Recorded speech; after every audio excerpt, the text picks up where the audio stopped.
Selamat malam, Bung. Malam Bung.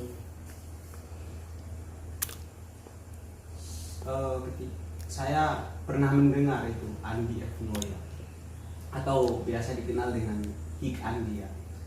Banyak sekali saya melihat di ini ya, dulu saya menonton di Metro TV acara Hik Andi ini. Memang orang yang sangat luar biasa. Dia bisa punya acara yang menginspirasi, apakah itu mau mahasiswa, apakah itu masyarakat, pokoknya semuanya dia. Dan yang paling luar biasa dari Andi F. Noya itu pernah dijadikan duta baca Indonesia ya. Jadi saya lihat sangat ini luar biasa pencapaian dari Andi F. Noya ini. Dimana kalau lihat, saya sering-sering juga karena saya tertarik dengan Andi F. Noya, jadi saya ini suka lihat YouTube itu, melihat perjalanannya Andi F. Noya kok sampai ini terkenal ya, populer juga di kalangan masyarakat itu dengan dikenal dengan Hik Andi ini. Kira-kira kan ketika saya pingin ini sih, saya pingin tahu kan, Bung sudah baca, Bung Ali sudah baca bukunya Andi F. Noya. Jadi saya pingin lebih ini lagi lah, lebih tahu, lebih mengenal lagi, lebih mengenal Andi F. Noya itu seperti apa sih, kok kira-kira apa sih yang membuat Andi F. Noya ini kok sampai terkenal dan sukses ya, luar biasa seperti itu. Kan Bung sudah baca ini bukunya, jadi coba mungkin bisa berbagi lah dengan saya dan teman-teman yang lain mengenai itu. Oke, kalau begitu Men Putra ya. Jadi sekarang saya itu ingin memflorkan apa yang sudah saya baca tentang Andi Flores Noya ya. Kenapa acara Kick Andy itu sangat diminati dan terkenal? Karena saya melihat proses dari Andi Flores Noya itu memang sejak dia kecil memang mengalami hidup yang pahit. Jadi dia memang benar-benar menapaki antara susah, terus kekurangan dan sebagainya begitu. Jadi pada masa waktu dia kecil, dia kalau saya lihat itu memang lebih parah kehidupannya daripada kita. Karena pada saat itu ketika Andi Noya itu ada di Surabaya, itu menempati tempat tinggal yang sangat tidak layak.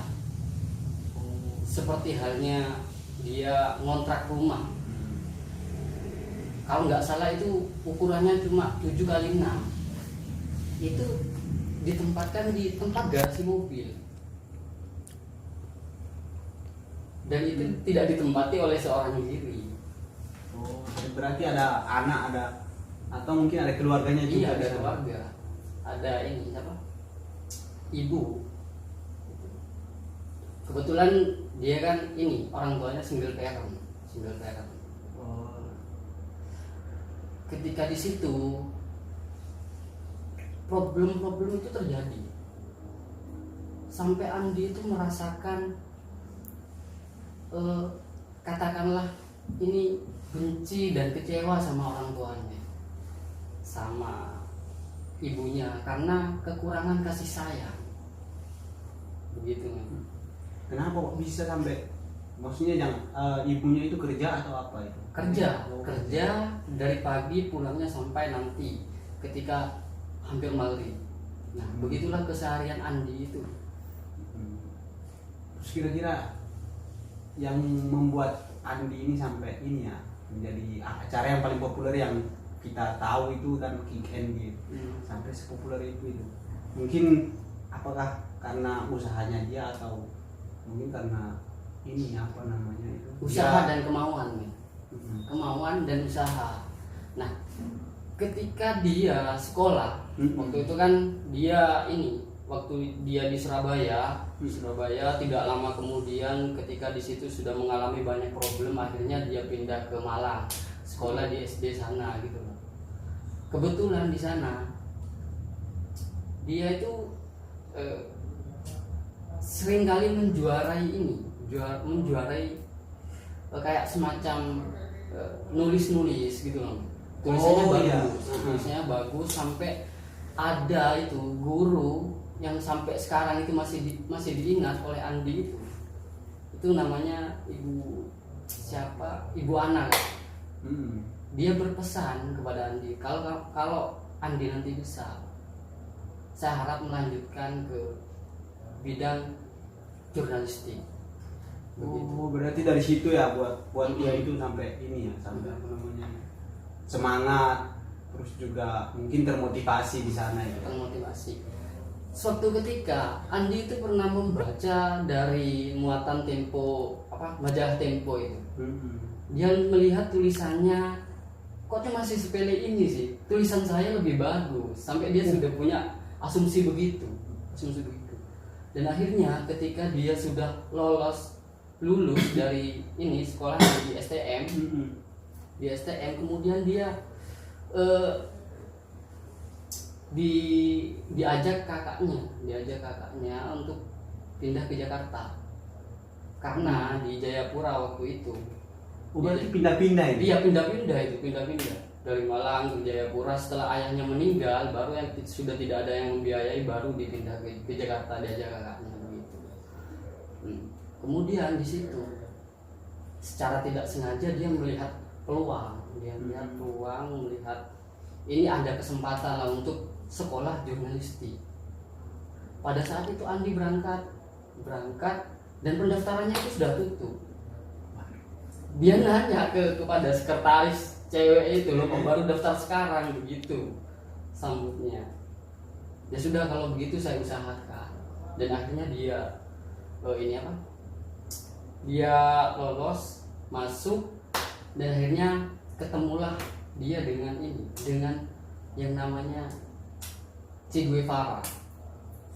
Che Guevara dalam artian garis miring ya, itu adalah Surya Paloh. Oh, gitu. Karena orasinya itu iya, hampir mirip lah dengan gaya-gayanya Che Guevara gitu. Jenggotnya juga sama. Kemudian lambat laun dia sudah menjadi pimpinan redaksi di sana karena menjadi orang terpercaya. Rasanya dari pimpinan media Indonesia dulu. Karena Surya Paloh itu sudah menanamkan keyakinan penuh terhadap Andi Noya. Nah, di situ dia mengemban amanah dengan benar-benar baik.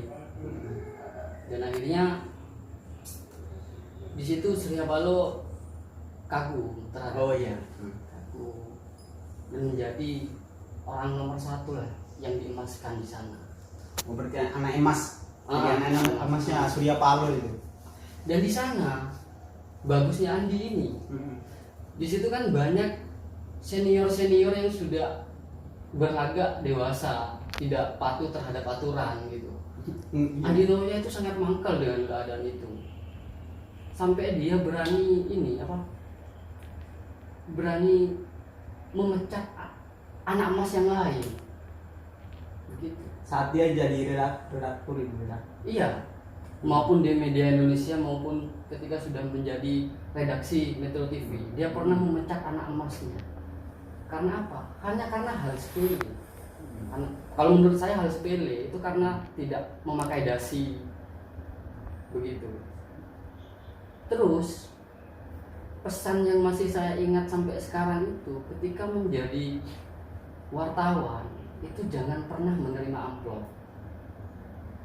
Dia berkata begini, bagaimana orang itu bisa bertanggung jawab pada orang lain, sedangkan bertanggung jawab pada dirinya sendiri tidak bisa. Itu katanya, jangan pernah bermain-main dengan uang. Seringkali Andi Noya ini ingin mencoba tantangan baru. Karena dia berpikir ketika sudah di media Indonesia, dia berpikir mau keluar, dalam artian ini sudah bukan masa saya. Toh di bawah saya itu masih banyak yang mau berkembang, yang itu sudah katakanlah sudah menyetarai kapasitasnya seperti saya begitu. Dan Surya Paloh itu tetap menahan Andi dari saking berjayanya media Indonesia itu ketika ada Andi di dalamnya. Waktu itu Andi itu pengen mencoba tantangan baru di televisi. Maka dari itu Surya Paloh bilang, sampai berselisih dia, berselisih. Lalu kemudian Surya Paloh mengalah, menghampiri Andi, kalau pengen televisi, media Indonesia juga bisa mendatangkan televisi ke sini. Jadi kamu nggak usah keluar kemana-mana. Begitu. Dan akhirnya ya pendek cerita seperti itu, dia menjadi pimpinan redaksi. Sampai disitulah Kick Andi itu kalau saya nilai sudah sukses. Terus sampai ini ada acara Kick Andi. Itu gimana ceritanya? Ceritanya dia memang mengangkat kisah seorang yang yang kayak memang benar-benar inspiratif gitu. Akhirnya didatangkan oleh Kick Andi. Berarti awalnya dari sana ya? Nah, awalnya dari sana. Nah, dan ini berkaitan dengan buku kisah hidupku, biografi Andi Noya itu. Kan biasanya Andi Noya yang menjadi itu ya, yang menjadi presenter kan maksudnya. Banyak kan di YouTube itu. Jadi Andi Noya yang menjadi bintang tamu. Oh, ada di ini. Iya. Karena kisahnya itu tidak kalah menarik dengan orang-orang yang pernah dia datangkan ke acara Kick Andi begitu. Jadi kenapa buku itu terbit? Ya karena adanya rayuan dari teman dekatnya. Yang akhirnya Kick Andi itu luluh dan mau cerita hidupnya itu ditulis begitu. Berarti yang nulis cerita atau biografiku itu Andi F. Noya itu dia sendiri yang nulis itu? Bukan. Atau bukan temannya? Ya, temannya Andi.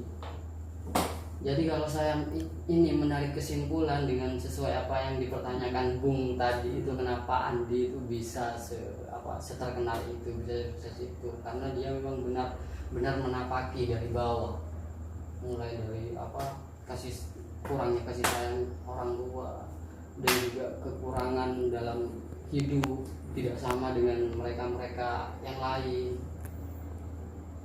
Ya pakaiannya ya juga ya sembarangan lah waktu itu begitu. Dan juga ada minat, ada usaha itu Andi Noya itu untuk mencapai titik di mana dia menginginkan hal itu gitu.